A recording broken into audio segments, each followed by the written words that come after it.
Hey everybody, I'm Sean. Welcome to another episode of Angling Spiders.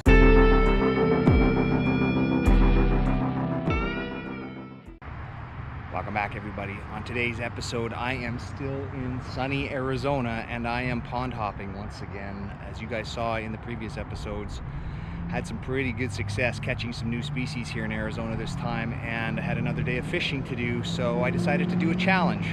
Today's challenge, I have one tub of night crawlers, one loaf of bread, and I'm going to fish until I run out of bait, and we'll see how many fish I catch. The night crawlers are for tilapia and bluegill and bass and catfish. The white bread is for 3 different kinds of carp, so let's get right to it. All right, you guys, so I'm going to show you my setup here. Basically, everything I have fits in my backpack, which is really cool. And so I came here traveling with 2 rods, because you're allowed to use 2 rods here in Arizona. Both of them my Placino folding rods, which you guys have seen before, and I'll unhook my other one here just so you can see it. That's what they look like when I'm carrying them in my backpack. Super easy for travel. These things have been working great, and I'm looking forward to using them today. I also have my Placino folding net, which can attach to the back of my backpack. So that's pretty awesome. Compact, easy to travel with this stuff. And then my Placino carrying case for my rods is where I hold all my tackle, my gear, my fishing scale, my sunscreen, everything. So let's talk about my carp rig today. All I'm using is a number 6 hook. Nothing else, no weight, no bobber, and some white bread. And we just take a little bit of that white bread, ball it up, and ball it around that hook. And we just toss it out there and let it sit on the bottom. And that's what we do for carp. That's the carp setup. No tension on the line, just let them take it. And was successful the last time I was here. I will next show you my setup for my other species. All right, everybody, got my other rod set up here. This one is what I'm using for a bait rod, and what I've got on here is, first and foremost, I've got a little bit smaller hook, thread with a piece, just a piece of night crawler. Right above that, about 8 inches above that, I've got a split shot. And then I've got a bobber, and that bobber's sitting at about 1.5 to 2 feet above the hook, and it's my trusty Budweiser can bobber. And what we do here is just go over towards this drain, where you can see this branch. That branch, there's a duck in the middle of that. That branch provides some structure, and these ponds don't have a lot of structure. So fishing near the structure has brought some success in the past. Anyways, what I like to do in these cases is thread the worm right through the hook. It forces them to put the whole thing in their mouth. And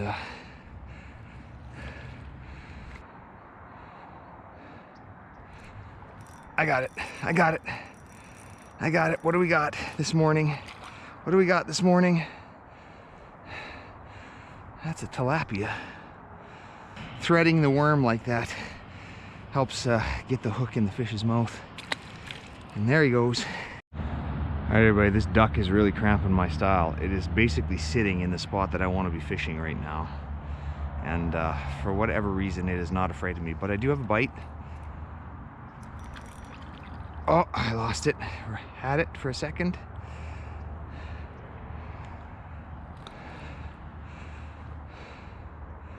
It'll come back.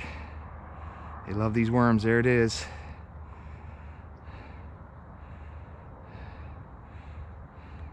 Try to let them get it in their mouth here.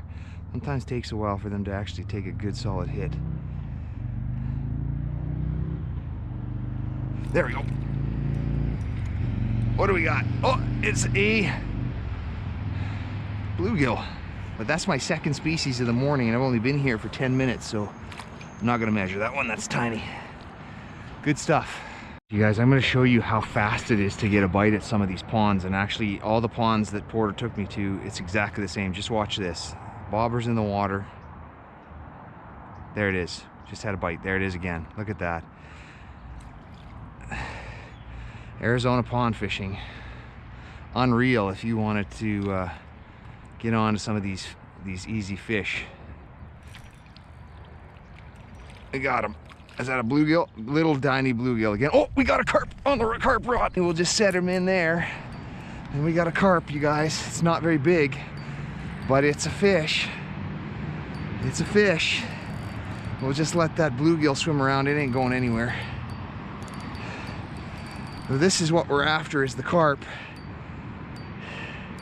And like I said, I got like 5-pound test on here, so I gotta be really careful. And my drag set really low for that reason. This is not a big one, but it's a fish. Well, he's wrapped up in my line. Let's get him. Let's get him. He's not very big. And there we go. Double header, you guys. We got the carp, we got the bluegill. Awesome stuff.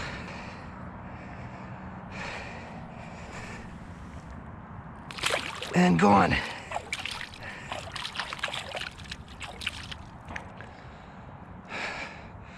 Awesome stuff.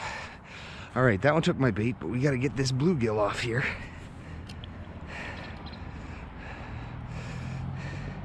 Who also, I think, took my bait. Yes, he did. That is a small bluegill right there. All right. Right, so it has been a fantastic morning out here already. I have not been showing all the catches, but I have now caught 9 bluegill, 2 tilapia, and 1 common carp. And of course, as you can see, I'm getting bit again. This would be my 10th bluegill if I can catch it. No. They're not very big ones here, but they're sure plentiful.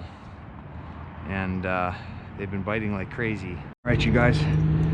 I was just sitting here having a snack. I got 2 carp rods out, and I got one.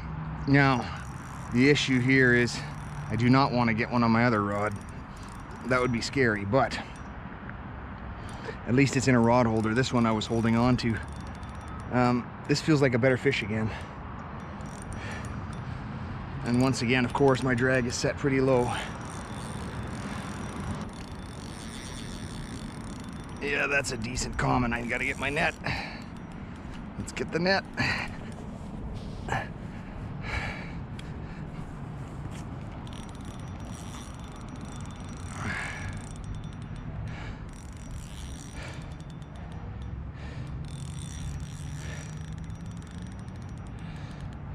This will be my PB common carp for sure. For sure. If I can land it.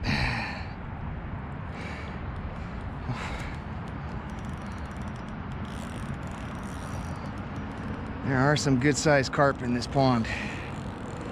And we know that because I caught one bigger than this the other day. My PB mirror, which was 9 pounds. This is chunky. Oh, as soon as he sees that net, of course. I got it. Whew. That is a good sized fish right there. Oh, that is more, that might be more than, that might be double digits, you guys. That net is heavy. With the net, we are, oh, it's not gonna make double digits. With the net, we are 9.6 pounds.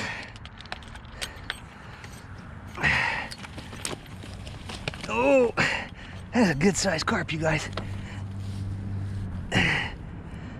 Look at that.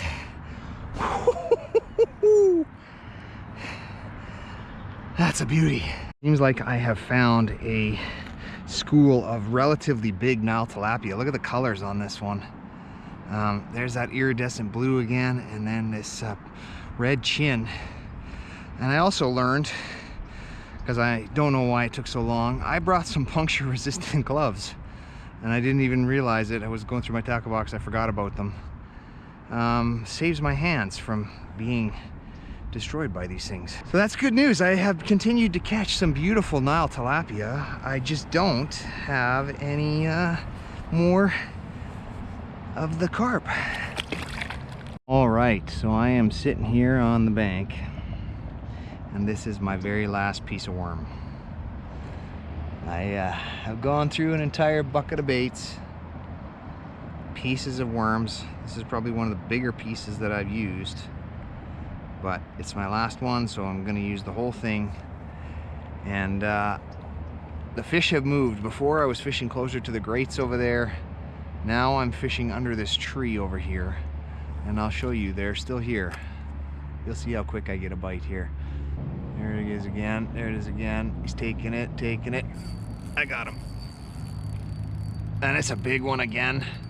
It's another beauty. I have been catching some huge ones out of there. Look at that. And I still have my bait.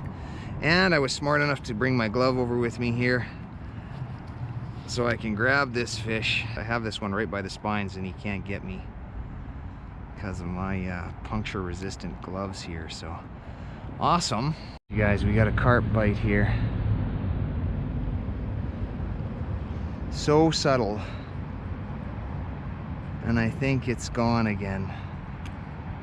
But I'm gonna try to set the hook. I might have it. I think I got it. I think it's a small carp. Oh, it's a tilapia that has been eating my bread. What? What? You guys, we got him. We got him.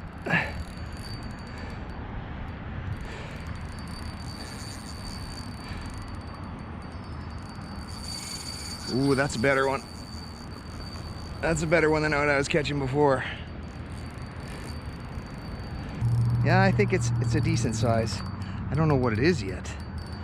That's the most critical piece of this is what species is it? Because if it's a grass carp, I really don't want to lose it. I think it's a mirror. I think it's a nice size mirror.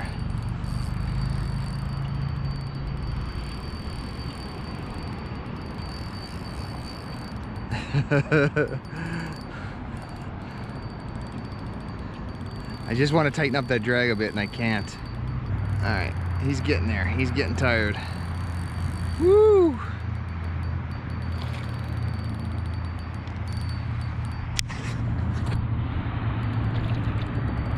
Getting close, getting close. Let's get the net ready. I'm gonna see the net and run. That's a nice fish.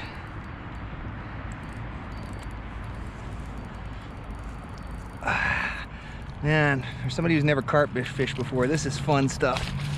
Oh, that's a good one. That's a good one. That's a beautiful mirror carp. That's what we were after, was a bigger fish. Oh, yeah. All right, everybody, that is gonna do it. I am out of bait. I am out of my worms. I am out of bread. They cleaned me out, and I did much better in the morning than I did in the afternoon. But how many fish did I catch on one pack of night crawlers and one loaf of bread? Actually, about 3/4 of a loaf of bread. Well, I caught 18 bluegill. I caught 18 tilapia. I gotta check my total here. I caught 2 common carp, 4 mirror carp, and 1 Rio Grande cichlid. So that is, I believe, 43 fish, which is a pretty good day of fishing, I have to say. And that's gonna do it for me here in Arizona, because I gotta go back home. And that means, if you're watching this right now, hopefully it's getting closer to the ice fishing season. It's been so nice up in Canada that we're still waiting for freeze up. But anyways, that's gonna do it for this one. I hope you guys enjoyed it. I hope you guys enjoyed a little bit of a tour around some pond hopping in Arizona. And with that, if you liked the video, smash that like button, hit subscribe. And until next time, good fishing.